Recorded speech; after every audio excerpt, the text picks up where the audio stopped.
بسم اللہ الرحمن الرحیم۔ قصہ نمبر 4، حضرت یوسف علیہ السلام کا قصہ۔ حضرت یعقوب علیہ السلام نے فرمایا کہ یوسف کی طرح بنیامین کے معاملے میں بھی تم لوگوں نے حیلہ سازی کی ہے، تو خیر میں صبر کرتا ہوں، اور صبر بہت اچھی چیز ہے۔ پھر آپ نے منہ پھیر کر رونا شروع کر دیا اور کہا کہ ہائے افسوس، اور حضرت یوسف علیہ السلام کو یاد کر کے اتنا روئے کہ شدت غم سے نڈال ہو گئی، اور روتے روتے آنکھیں سفید ہو گئی۔ آپ کی زبان سے یوسف علیہ السلام کا نام سن کر حضرت یعقوب نے ان کے بیٹوں پوتوں نے کہا کہ ابا جان، آپ ہمیشہ یوسف علیہ السلام کو یاد کرتے رہیں گے، یہاں تک کہ لب کور ہو جائے یا جان سے گزر جائے۔ اپنے بیٹوں پوتوں کی بات سن کر آپ نے فرمایا کہ میں اپنے غم اور پریشانی کی فریاد اللہ ذوالجلالہ سے ہی کرتا ہوں، اور میں جو کچھ جانتا ہوں وہ تم لوگوں کو معلوم نہیں۔ اے میرے بیٹوں، تم لوگ جاؤ اور یوسف اور اس کے بھائی بنیامین کو تلاش کرو، اور خدا کی رحمت سے مایوس مت ہو جاؤ، کیونکہ خدا کی رحمت سے مایوس ہونا کافروں کا کام ہے۔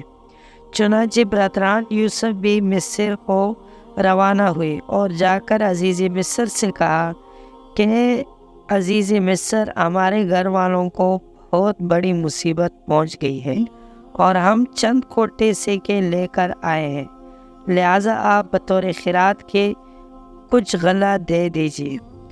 اپنے بھائیوں کی زبان سے گھر کی داستان اور خیرات کا لفظ سن کر حضرت یوسف علیہ السلام پر رگ طاری ہو گئی، اور آپ نے بھائیوں سے پوچھا کہ تم لوگوں کو یاد ہے کہ تم لوگوں نے یوسف اور اس کے بھائی بنیامین کے ساتھ کیا کیا سلوک کیا ہے؟ یہ سن کر بھائیوں نے حیران ہو کر پوچھا کہ سچ مچ آپ یوسف علیہ السلام ہی ہے؟ تو آپ نے فرمایا کہ ہاں، میں ہی یوسف ہوں، اور یہ بنیامین میرا بھائی ہے۔ اللہ تعالیٰ نے ہم پر بڑا فضل و احسان فرمایا ہے۔ یہ سن کر بھائیوں نے نہایت شرمندگی اور لجاجت کے ساتھ کہنا شروع کیا کہ بلا شبہ ہم لوگ واقعی بڑے خطا کار ہیں، اور اللہ تعالیٰ نے آپ کو ہم لوگوں پر بہت بڑی فضلیت بخشی ہے۔ بھائیوں کی شرمندگی اور للجاجت سے متاثر ہو کر آپ کا دل بھر آیا، اور آپ نے فرمایا کہ آج میں تم لوگوں کو ملامت نہیں کروں گا، جاؤ، میں نے سب کچھ معاف کر دیا، اللہ تعالیٰ تمہیں معاف فرمائے۔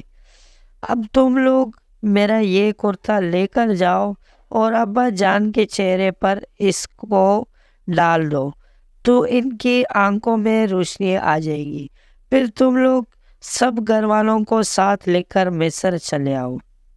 بڑا بھائی یہودا کہنے لگا کہ یہ کرتا میں لے کر جاؤں گا، کیونکہ حضرت یوسف علیہ السلام کا کرتا بکری کے خون میں رنگ کر میں ہی ان کے پاس لے گیا تھا، تو جس طرح میں نے انہیں وہ کرتا دے کر غمگین کیا تھا، آج یہ کرتا لے جا کر ان کو خوش کر دوں گا۔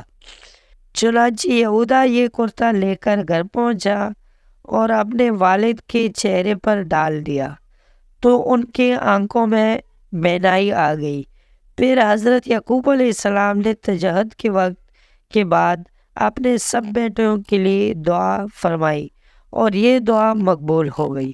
چنانچہ آپ پر یہ وحی اتری کہ آپ کے صاحبزادوں کی خطائیں بخش دی گئی ہیں۔ پھر مصر کو روانگی کا سامان ہونے لگا۔ حضرت یوسف علیہ السلام نے اپنے والد اور سب اہل ویال کو لانے کے لیے بھائیوں کے ساتھ 200 سواریاں بھیج دی تھی۔ حضرت یعقوب علیہ السلام نے اپنے گھر والوں کو جمع کیا تو کل 72 یا 73 آدمی تھے، جن کو ساتھ لے کر آپ مصر روانہ ہو گئے، مگر اللہ تعالیٰ نے آپ کی نسل میں اتنی برکت عطا فرمائی کہ جب حضرت موسیٰ علیہ السلام کے وقت میں بنی اسرائیل مصر سے نکلے تو 6 لاکھ سے زیادہ تھے، حالانکہ حضرت موسیٰ علیہ السلام کا زمانہ حضرت یعقوب علیہ السلام کے مصر جانے سے صرف 400 سال بعد کا زمانہ ہے۔ حضرت یعقوب علیہ السلام اپنے اہل و عیال کے ساتھ مصر کے قریب پہنچے تو حضرت یوسف علیہ السلام نے 4000 لشکر اور بہت سی مصری سواریوں کو ساتھ لے کر آپ کا استقبال کیا اور صدرہار ریشمی جھنڈے اور قیمتی پرچم لہراتے ہوئے قطاریں باندھے ہوئے مصری باشندے جلوس کے ساتھ روانہ ہوئی۔ حضرت یعقوب علیہ السلام اپنے فرزند یہودا کے ہاتھ پر ٹیک لگائے تشریف لا رہے تھے جب ان لشکروں اور سواروں پر آپ کی نظریں پڑیں تو آپ نے دریافت فرمایا کہ یہ فرعون مصر کا لشکر ہے۔ تو یہودا نے عرض کیا کہ جی نہیں، یہ آپ کے فرزند حضرت یوسف علیہ السلام ہیں جو اپنے لشکروں اور سواروں کے ساتھ آپ کے استقبال کے لیے آئے ہوئے ہیں۔ آپ کو متعجب دیکھ کر حضرت جبرائیل علیہ السلام نے فرمایا کہ اے اللہ ذوالجلالہ کے نبی، ذرا سر اٹھا کر فضائے آسمانی میں نظر فرمائے کہ آپ کے سرور و شادمانی میں شرکت کے لیے ملائکہ کا جمع غفیر حاضر ہے جو مدتوں آپ کے غم میں روتے رہے ہیں۔ ملائکہ کی تسبیح اور گھوڑوں کے ہٹہٹناہٹ اور طبل و بوق کے آوازوں نے عجیب سما پیدا کر دیا تھا۔ جب باپ بیٹے دونوں قریب ہو گئے اور حضرت یوسف علیہ السلام نے سلام کا ارادہ کیا تو حضرت جبرائیل علیہ السلام نے کہا کہ آپ ذرا توقف کیجیے اور اپنے پدر بزرگوں کو ان کے رکت انگیز سلام کا موقع دیجیے۔ چنانچہ حضرت یعقوب علیہ السلام نے ان لفظوں کے ساتھ سلام کا کہ تمام غموں کو دور کرنے والے آپ پر سلام ہو۔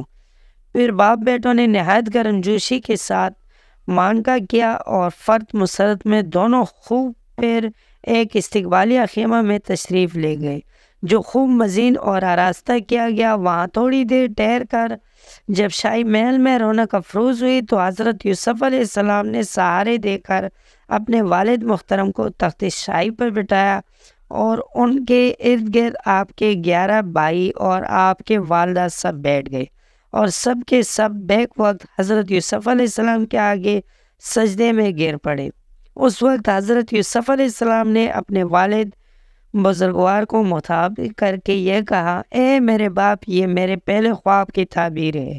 بے شک اسے میرے رب نے سچا کیا اور بے شک اس کو مجھ پر احسان کیا کہ مجھے قید سے نکالا، آپ سب کو گاؤں سے لے کر آیا، بعد اس کے کہ شیطان نے مجھ میں اور میرے بھائیوں میں ناچاکی کرا دی تھی۔ بے شک میرا رب جس بات کو چاہے آسان کر دے، بے شک وہی علم و حکمت والا ہے۔ یعنی میرے 11 بھائی ستارے ہیں اور میرا باپ سورج اور میری والدہ چاند ہے اور یہ سب مجھ کو سجدہ کر رہے ہیں۔ یہی آپ کا خواب تھا جو بچپن میں دیکھا تھا کہ 11 ستارے اور سورج و چاند مجھے سجدہ کر رہے ہیں۔